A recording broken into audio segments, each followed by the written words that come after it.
स्रोत सामग्री में एक बहुत ही रोचक टूल का जिक्र है, फीलर गेज। फीलर गेज बुनियादी फिटिंग का बहुत ही अहम हिस्सा है। जब मशीन के दो पुर्जे, जिन्हें मेटिंग पार्ट्स कहा जाता है, वो आपस में जुड़ते हैं या खिसकते हैं, तो उनके बीच घर्षण को कम करने के लिए एक बारीक गैप छोड़ना पड़ता है। जी हाँ, गर्मी से फैलने के लिए भी ये गैप जरूरी है। ये गैप इतना मामूली होता है कि कोई साधारण स्केल इसे नाप ही नहीं सकता। यही फीलर गेज काम आता है। इसका मुख्य काम उन दोनों भागों के बीच के गैप की जांच करना है ना? इसे समझने के लिए पीडीएफ के आधार पर एक साधारण सी स्थिति की कल्पना की जा सकती है। जैसे कि कोई मेज हिल रही हो। बिल्कुल, किसी रेस्टोरेंट में मेज हिल रही हो तो कोई क्या करेगा? वो पाए के नीचे एक कागज का टुकड़ा खिसकाकर देखता है कि कितनी जगह खाली है। सही कहा। फीलर गेज भी इसी सिद्धांत पर काम करता है। ये बस स्टील की बहुत पतली पतली पत्तियों का एक सेट लो पाए। और पीडीएफ में इसे याद रखने की ट्रिक भी बहुत व्यवहारिक है। फीलर शब्द से फील यानी महसूस करना याद रखा जा सकता है। हाँ, क्योंकि उस अत्यंत पतली जगह को किसी पैमाने पर पढ़ा नहीं जा सकता। पत्तियों को अंदर खिसकाकर जो रुकावट महसूस होती है, उसी से एक कुशल फिटर गैप को समझ जाता है। लेकिन अगर मापन में थोड़ा और आगे बढ़ें तो एक और टूल सामने आता है जो अपनी बनावट में काफी आधुनिक लगता है, डायल कैलिपर। ये बहुत ही सटीक उपकरण है। पीडीएफ में इसका चित्र भी है। इसमें एक छोटी सी घड़ी जैसा डायल लगा होता है। यहाँ एक सवाल उठता है कि कैलिपर तो एक सीधी रेखा में खिसकता है, तो फिर वो सीधी गति घड़ी की गोल सुई को कैसे घुमाती है? यहाँ डिजाइन की असली खूबसूरती नजर आती है। इसके अंदर एक rack and pinion gear mechanism छुपा होता है। मुख्य स्केल पर एक लंबा गियर होता है जिसे रैक कहते हैं, और डायल के अंदर एक छोटा गोल गियर यानी पिनियन होता है। बिल्कुल। जब कैलिपर सीधा खिसकता है तो वह सीधा गियर उस छोटे गोल गियर को घुमाता है। इसी से सुई घूमती है। ये मिलीमीटर के 100वें हिस्से तक की सटीकता देता है। और पीडीएफ में इसकी रीडिंग निकालने का सूत्र बहुत स्पष्ट दिया गया है। Main scale plus dial reading गुणा लीस्ट काउंट। हाँ, इसे एक उदाहरण से समझे तो बात एकदम साफ हो जाएगी। तो पीडीएफ में जो चित्र है उसे डिकोड करते हैं। उसमें मेन स्केल 25 का आंकड़ा पार कर चुका है। मतलब 25 मिलीमीटर तो तय हो ही गए। हाँ, और डायल की सुई 24 पर है। इस उपकरण का लीस्ट काउंट यानी सबसे छोटी इकाई 0.05 मिलीमीटर है। तो 24 को 0.05 से गुणा करने पर 1.2 आता है। बिल्कुल। इसे मेन स्केल में जोड़ने पर 25 प्लस 1.2 यानी 26.2 मिलीमीटर की सटीक माप मिलती है। बहुत ही आसान गणित है। आसान तो है, लेकिन रुकिए, अगर ये इतना ही सटीक है तो वर्कशॉप में अक्सर डायल कैलिपर पढ़ते समय गलतियां क्यों होती हैं? गलतियां उपकरण की नहीं होती, इसे देखने के तरीके में गड़बड़ होती है, जिसे पैरेलैक्स एरर कहते हैं। अच्छा, मतलब अगर डायल को बिल्कुल सीधे न देखकर किसी कोण से देखा जाए तो सुई 24 के बजाय 23 पर दिख सकती हैं। बिल्कुल सही। और टूल में फंसी धूल भी जीरो एरर पैदा कर सकती है। उपकरण चाहे कितना भी सटीक हो, इस्तेमाल का तरीका बेदाग होना चाहिए। कोण से याद आया, पीडीएफ में कोण मापने वाले उपकरणों को लेकर भी चर्चा है, जैसे बेवल गेज और बेवल प्रोटेक्टर। हाँ, पीडीएफ में इस उलझन को बहुत अच्छे से सुलझाया गया है। वर्नियर बेवल प्रोटेक्टर एक जटिल उपकरण है। इसके स्थिर हिस्से को स्टॉक कहते हैं, है ना? जी। और इस स्टॉक के अंदर जो अभिन्न हिस्सा गोल घूमता है, जिस पर डिग्रियां छपी होती हैं, उसे डायल कहा जाता है। पर स्रोत में एक ऐसा चित्र भी है जिसमें बिना स्केल वाला एक साधारण सा टूल है, सिर्फ 2 पट्टियां जो एक पेंच से जुड़ी हैं। वो क्या है? वो बेवल गेज है। वो कोण को नापता नहीं है, बल्कि ये कोण को कॉपी और पेस्ट करने का काम करता है। अरे वाह, कॉपी पेस्ट कैसे? मान लीजिए वर्कशॉप में एक खास कोण वाले 100 पुर्जे बनाने हैं। हर बार प्रोटेक्टर से नापना समय की बर्बादी होगी, तो बेवल गेज को मास्टरपीस पर सेट करके पेच कस देते हैं। और फिर उसी से बाकी निशानों की तुरंत जांच कर ली जाती है। ये तो उत्पादन की गति बढ़ाने का बेहतरीन तरीका है। बिल्कुल। अब माप ले लिया गया, कोण भी सेट हो गए, लेकिन इस माप को धातु के टुकड़े पर उकेरा कैसे जाए? कोई भी सोचेगा कि चौक या पेंट लगा लेते हैं। साधारण मार्किंग के लिए वो क्लिक है। पर पीडीएफ में प्रशियन ब्लू नाम के केमिकल का जिक्र है। मशीन से तैयार और चमकदार सतहों पर हम साधारण व्हाइट वॉश क्यों नहीं इस्तेमाल कर सकते? इसका विज्ञान बहुत व्यवहारिक है। जब धातु मिलिंग मशीन से कट कर आती है तो सतह शीशे की तरह चिकनी होती है। चौक लगाएंगे तो वो फिसल जाएगा और सूखने के बाद पपड़ी बनकर झड़ जाएगा। सही कहा। और सबसे बड़ी बात, पेंट की अपनी एक मोटाई होती है जो माइक्रो लेवल की सटीकता खराब कर देती है। अच्छा, तो प्रेशियन ब्लू क्या करता है? यह उस चिकनी सतह पर आणविक स्तर की पतली परत बनाता है। स्क्राइबर से लाइन खींचने पर रेखा एकदम स्पष्ट आती है, बिना किसी मोटाई के। और इसे याद रखने के लिए पीडीएफ में जो ट्रिक है वो एकदम सटीक बैठती है। ब्लू से ब्लूप्रिंट याद रखा जा सकता है। हाँ, क्योंकि ब्लूप्रिंट एकदम सटीक डिजाइन का प्रतीक है। इस मार्किंग प्रक्रिया में एक और भारी टूल का नाम आता है, स्लॉटेड एंगल प्लेट। ये 90 डिग्री पर मुड़ा हुआ लोहे का ब्लॉक होता है जिसमें लंबे स्लॉट्स या छेद बने होते हैं। हाँ, और पहली नजर में कोई भी यही सोचेगा कि ये छेद वजन कम करने के लिए हैं।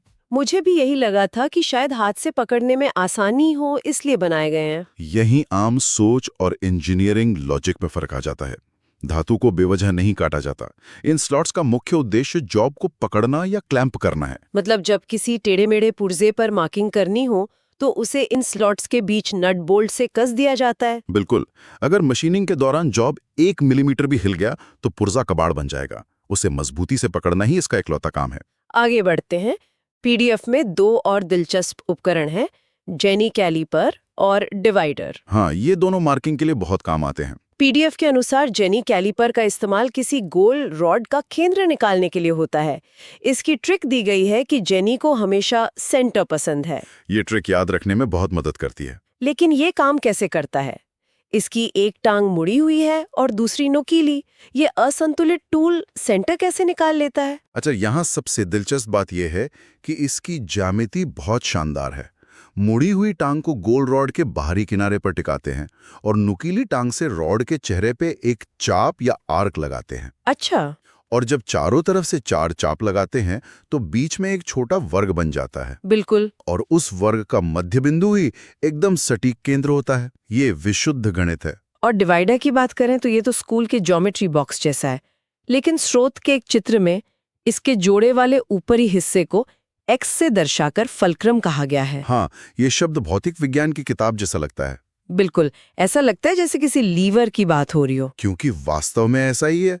विज्ञान में घूमने की किसी भी दूरी को फलक्रम ही कहा जाता है, चाहे वो सीसॉ हो, प्लायर का जोड़ हो या इस डिवाइडर का पिंच। ये अद्भुत है कि स्कूल स्तर का विज्ञान वर्कशॉप में कैसे बदल जाता है।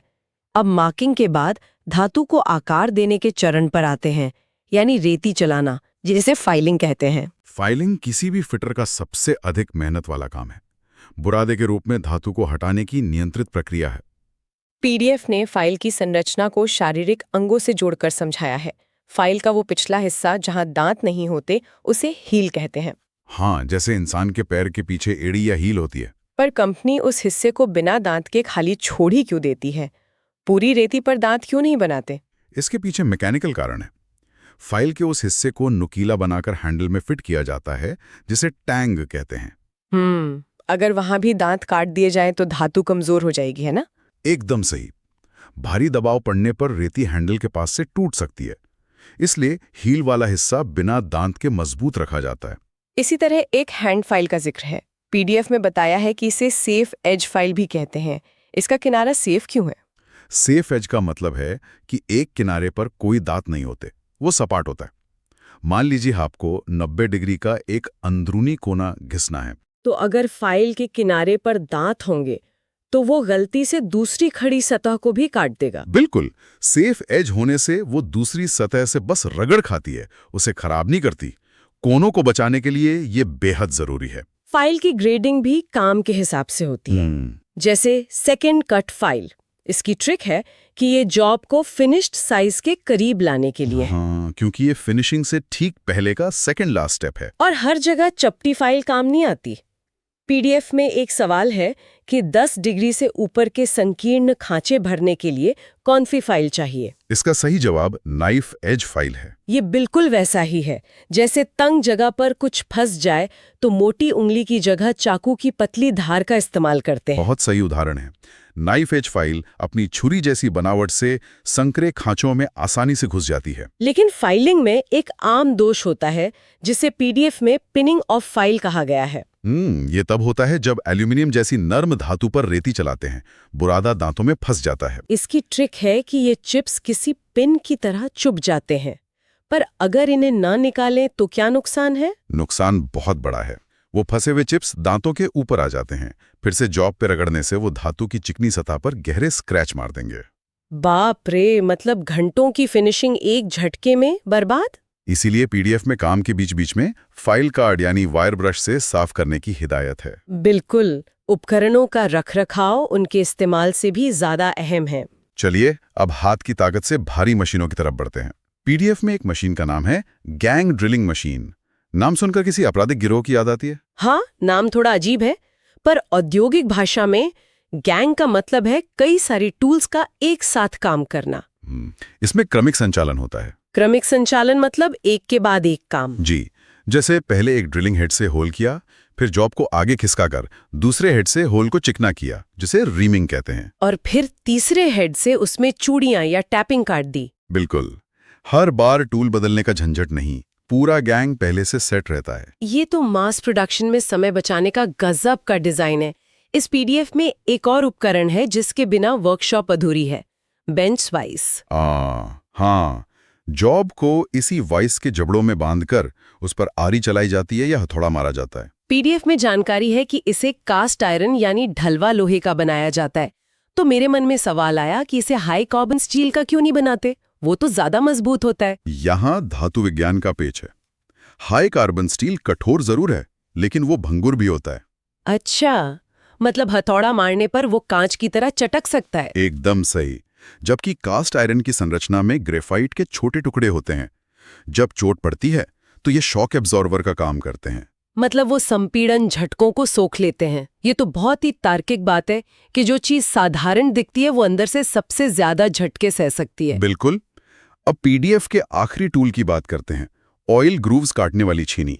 भारी मशीनों में घर्षण कम करने के लिए तेल का पहुंचना जरूरी है, जिसके लिए सतह पर नालियां काटी जाती हैं। स्रोत में लिखा है कि इसके लिए हाफ राउंड नोज छेनी चाहिए, पर चौरस छेनी क्यों नहीं? इसका सीधा संबंध तरल गतिकी और तनाव केंद्रीकरण से है।